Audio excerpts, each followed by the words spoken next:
అందరికీ నమస్కారం అండి. Welcome to అమ్మకుట్టి channel.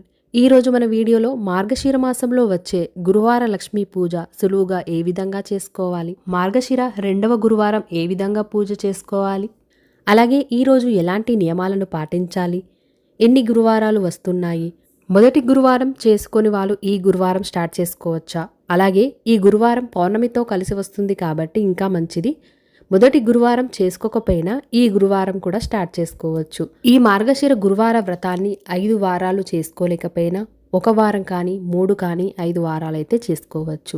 మొదటి గురువారం చేయలేని వాళ్ళు మొదటి గురువారం చేసుకోవచ్చు. ఆల్రెడీ వీడియో అనేది అప్లోడ్ చేశాను, లింక్ డిస్క్రిప్షన్లో అయితే ఇస్తాను. తెలియని వాళ్ళు ఉంటే తెలుసుకొని చేసుకోవచ్చు. రెండవ గురువారం ఎలా చేసుకోవాలి అన్నది ఈ వీడియోలో అయితే మనం తెలుసుకుందాము. అలాగే రెండవ గురువారము ఏ నైవేద్యం పెట్టాలి, మీకున్న డౌట్స్ అన్నీ కూడా ఈ వీడియోలో అయితే చెప్తాను. మార్గశిర మాసంలో వచ్చే గురువారం రోజు చేసే పూజనే మార్గశిర లక్ష్మీవార వ్రతము అని అంటాము. ఈ వ్రతము లక్ష్మీదేవికి చాలా ఇష్టం. ఈ పూజ చేసుకోవడం వలన రుణ సమస్యలు తొలగి సంపద, ఆరోగ్యం కలుగుతాయి. మార్గశిర గురువార పూజా విధానము, అలాగే దీపావళి లక్ష్మీ పూజ, వరలక్ష్మీ పూజ అన్నీ ఒకేలాగా ఉన్నప్పటికీ అమ్మవారికి సమర్పించే నైవేద్యం వారానికి ఒకటి ఉంటుంది. మార్గశిర మాసంలో 4 గురువారాలు ఉంటాయి. పుష్యమాసంలో వచ్చే మొదటి గురువారం కలుపుకొని మొత్తం 5 గురువారాలు అయితే చేసుకోవాలి. ఈరోజు స్టార్ట్ చేసుకునే వాళ్ళైతే పుష్యమాసంలో వచ్చే రెండవ గురువారం కూడా కంటిన్యూ అయితే చేసుకోవచ్చు. ఆడవాళ్ళకు ఏదైనా సమస్య వచ్చి పడనట్లయితే పుష్యమాసంలో అయితే మనం కంటిన్యూగా గురువారాలు అయితే చేసుకోవచ్చు. మరి పూజా విధానం తెలుసుకుందాము. ఉదయాన్నే నిద్రలేచి ఇల్లు శుభ్రం చేసుకొని గడపను శుభ్రం చేసి చక్కగా ఇంటి ముందు ముగ్గుని పెట్టుకొని తలస్నానం చేయాలి. ఈరోజు నార్మల్ వాటర్తోనే తలస్నానం అయితే చేయాలి. ఎలాంటి షాంపూ కానీ కుంకుడుకాయ కానీ పెట్టకూడదు. ఈ 5 వారాలు ఇలాంటి నియమాలను అయితే తప్పనిసరిగా పాటించాలి. మనం ముందు రోజే అంటే బుధవారం రోజే షాంపూతో తలస్నానం చేసుకొని గురువారం రోజు నార్మల్ వాటర్తో తలస్నానం అయితే చేసుకోవాలి. అలాగే ఈరోజు పూజ ముగిసే వరకు వీలైతే ఈరోజు మొత్తం కూడా తలను దువ్వకుండా నూనె రాయకుండా ఉండాలి. అలాగే పూజ అయ్యేంత వరకు ఏమి కూడా తినకూడదు, నీళ్లను కూడా తాగకుండా పూజ అయితే చేసుకోవాలి. మరి పూజా విధానం తెలుసుకుందాం. మన ఇంట్లో ఈశాన్య మూలాన పీఠం వేసుకొని పసుపుని రాసి చక్కగా అష్టదళ పద్మం ముగ్గు వేసుకొని ఒక బట్టను పరచాలి. ఆ బట్ట ఎల్లో కానీ గ్రీన్ కానీ రెడ్ కలర్ కానీ ఏదైనా కూడా వేసుకోవచ్చు. అమ్మవారి ఫోటోని చక్కగా గంధం కుంకుమలతో అలంకరించుకొని పీట పైన తమలపాకుని పెట్టి కొన్ని బియ్యాన్ని వేసుకొని అమ్మవారి ఫోటోని అయితే పెట్టుకోవాలి. అలాగే పూలతో అలంకరించుకోవాలి. అలాగే అమ్మవారికి చాలా ఇష్టమైన పసుపు కుంకుమలను కూడా అమ్మవారి దగ్గర అయితే పెట్టుకోవాలి. మార్గశిర లక్ష్మీ గురువారం పౌర్ణమితో కలిసి వస్తుంది కాబట్టి ఈరోజు చాలా ప్రత్యేకం. అమ్మవారికి ఇష్టమైన తమలపాకుల దీపాన్ని పెడితే అమ్మవారికి చాలా ఇష్టం. వీలైతే పెట్టడానికైతే చూసుకోండి. దీనికోసం 27 తమలపాకులను అయితే ఏర్పాటు చేసుకోవాలి. 27 తమలపాకులు, 27 వత్తులు, అలాగే అమ్మవారికి ఇష్టమైన గులాబీ పువ్వులు ఒక 5 అయితే పెట్టుకోవాలి.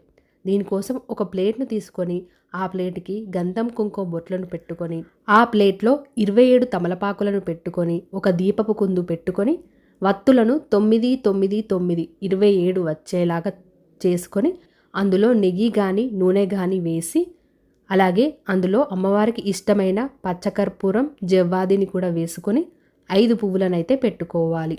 ఏం పూజ చేస్తున్నా మొదటగా వినాయకుడికి పూజ చేస్తాం కాబట్టి వినాయకుడి విగ్రహం ఉంటే వినాయకుడి విగ్రహాన్ని పెట్టుకోవచ్చు. విగ్రహం లేనట్లయితే పసుపు గణపతినైనా కూడా చేసుకొని పెట్టుకోవాలి. ఆ తర్వాత అమ్మవారి విగ్రహాన్ని ఏర్పాటు చేసుకోవాలి. ఇంట్లో అమ్మవారి విగ్రహం ఉంటే అమ్మవారి విగ్రహం పెట్టుకోవచ్చు. లేనట్లయితే అమ్మవారిని కూడా పసుపు లక్ష్మీదేవిని చేసుకొని అయితే పెట్టుకోవాలి. ఆ విగ్రహం దగ్గరే అమ్మవారికి చాలా ఇష్టమైన లక్ష్మీ గవ్వలు, గోమతి చక్రాలు, చిట్టి గాజులు, తామర గింజలు, చిల్లర నాణాలు, బియ్యం, పప్పులు ఇలా అమ్మవారికి ఇష్టమైనవన్నీ కూడా పెట్టుకోవచ్చు. ఆ తర్వాత దీపాలను కూడా ఏర్పాటు చేసుకోవాలి. ఈ దీపాలలో ముందుగా నూనెను పోసి వత్తిని వేసుకోవాలి. నెయ్యి కానీ నువ్వుల నూనె కానీ కొబ్బరి నూనె కానీ ఏదైనా కూడా వాడుకోవచ్చు. పూజకు సంబంధించిన అన్ని సామాగ్రిని కూడా మనం ఏర్పాటు చేసుకోవాలి. ఈరోజు ప్రత్యేకంగా పౌర్ణమి కాబట్టి అమ్మవారికి తెల్లని పుష్పాలతో పూజ చేయడం అంటే చాలా ఇష్టం. మంగళహారతి ప్లేటు, నైవేద్యాలు, కలశ చెంబు, ఆచమనీయ పాత్ర అలా అన్నిటినీ సిద్ధంగా పెట్టుకొని పూజకైతే కూర్చోవాలి. మధ్యలో లేవటం అలాంటివైతే చేయకూడదు. వినాయకుడికి అమ్మవారికి షోడశోపచార పూజ అయితే చేసుకోవాలి. షోడశ అనగా 16, ఉపచారాలు అంటే సేవలు. చాలా సులభంగా ఉంటాయి, ఎవరైనా కూడా చేసుకోవచ్చు. ఇలా చేయడం రాని వాళ్ళు పంచోపచార పూజ అయితే చేసుకోవచ్చు. ఇందుకోసం గణపతికైనా లక్ష్మీదేవి అమ్మవారికైనా గంధం, పువ్వులు, అగరబత్తులు, దీపం, నైవేద్యం వీటిని సమర్పించాలి. వీటిని తప్పనిసరిగా సమర్పించాలి. అదే షోడశోపచార పూజలో ముందుగా గణపతి శ్లోకాన్ని శుక్లాంబరధరం చదువుకొని ఆచమనం చేసుకోవాలి. 3 సార్లు చేతిలోకి నీటిని తీసుకొని తాగి, చిన్నగా మంత్రాలు చదవడం వచ్చే వాళ్ళైతే పక్కన నేను మంత్రాలు అయితే ఇస్తాను, వాటిని చదువుకుంటూ అయితే చేసుకోవచ్చు. అవి చాలా ఈజీగా ఉంటాయి, ఎవరైనా కూడా చదువుకోవచ్చు. మళ్ళీ కొన్ని అక్షంతలను చేతిలోకి తీసుకొని ఆచమనీయ మంత్రాలను చదువుకొని ప్లేట్లో వదిలిపెట్టాలి. తడి చెయ్యితో పూజను చేయకూడదు. చెయ్యిని క్లాత్కి తుడుచుకొని పూజ అయితే మొదలు పెట్టుకోవాలి. తిరిగి కొన్ని అక్షంతలను చేతిలోకి తీసుకొని భూశుద్ధి మంత్రాన్ని చదువుకొని మన ఎడమ సైడ్కి అయితే వదిలేయాలి. ఆ తర్వాత ప్రాణాయామం కూడా చేసుకోవాలి. కొన్ని అక్షతలను తీసుకొని సంకల్పం చెప్పుకొని వినాయకుడి దగ్గర వేయాలి.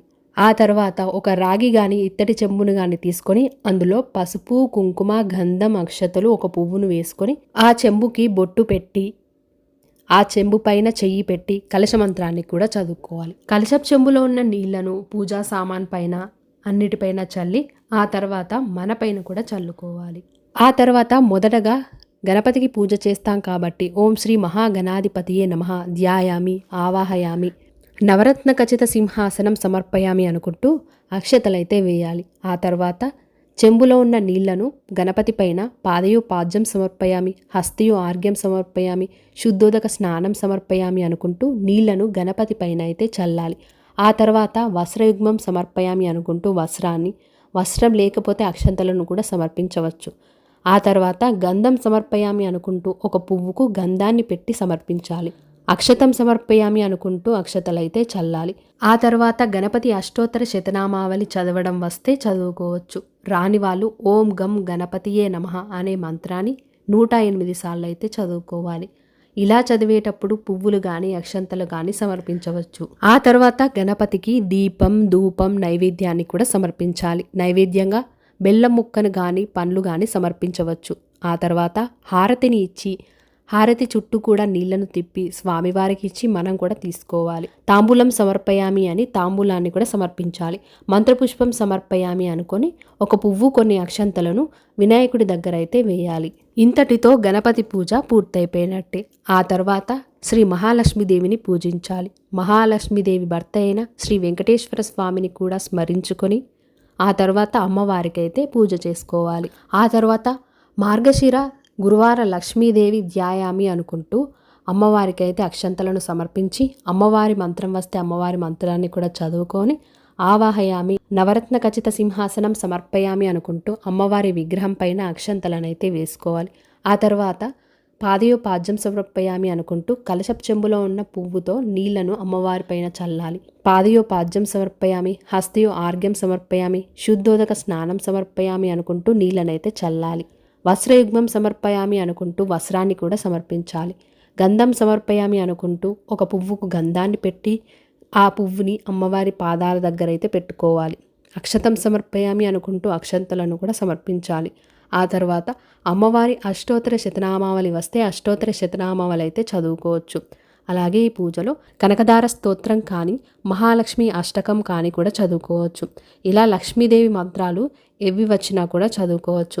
ఏం చదవడం రాకపోతే ఓం శ్రీ మహాలక్ష్మీదేవియే నమః అని 108 సార్లు చదువుతూ కూడా పసుపు, కుంకుమ, అక్షతలు, ఎర్రటి లేదా తెల్లని పుష్పాలు, లక్ష్మీ గవ్వలు, గోమతి చక్రాలు, చిట్టి గాజులు ఇవన్నీ కూడా మనం అమ్మవారికి అయితే అష్టోత్తర శతనామావళి పూజ చేసుకుంటూ సమర్పించవచ్చు. ఆ తర్వాత ధూపం సమర్పయామి అని ధూపాన్ని, దీపం సమర్పయామి అని దీపాన్ని, నైవేద్యం సమర్పయామి అని ఈరోజు 2వ మార్గశిర గురువారం కాబట్టి అమ్మవారికి అట్లు తిమ్మనం అంటే చాలా ఇష్టం.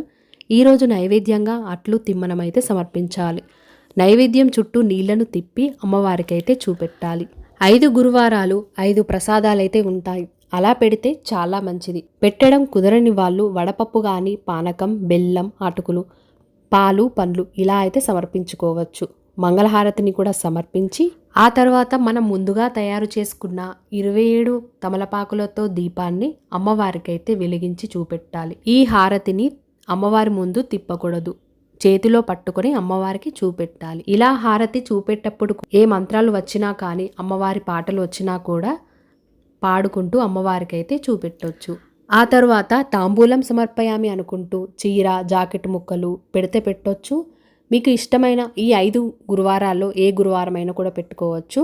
లేదు అంటే 2 తమలపాకులను తీసుకొని 2 అరటి పండ్లు, అందులో పోక, వక్క, ఒక పువ్వు ఇలా పెట్టుకొని అమ్మవారికి అయితే సమర్పించుకోవచ్చు.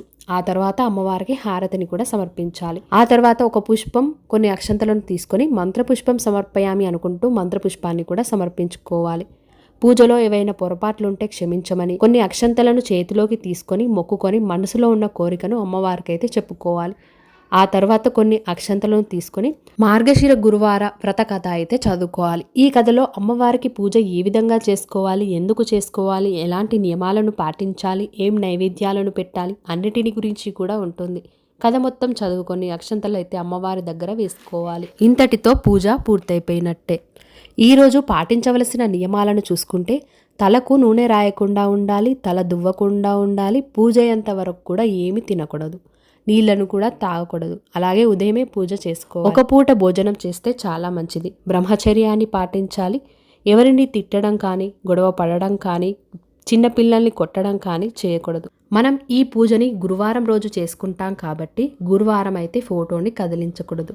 శుక్రవారం కూడా ఫోటోని కదిలించకూడదు. శనివారం తెల్లవారుజామునే ఫోటోనైతే కదిలించుకోవచ్చు. ఈ పూజని పీఠం వేసుకొని ఈశాన్య మూలైనా చేసుకోవచ్చు.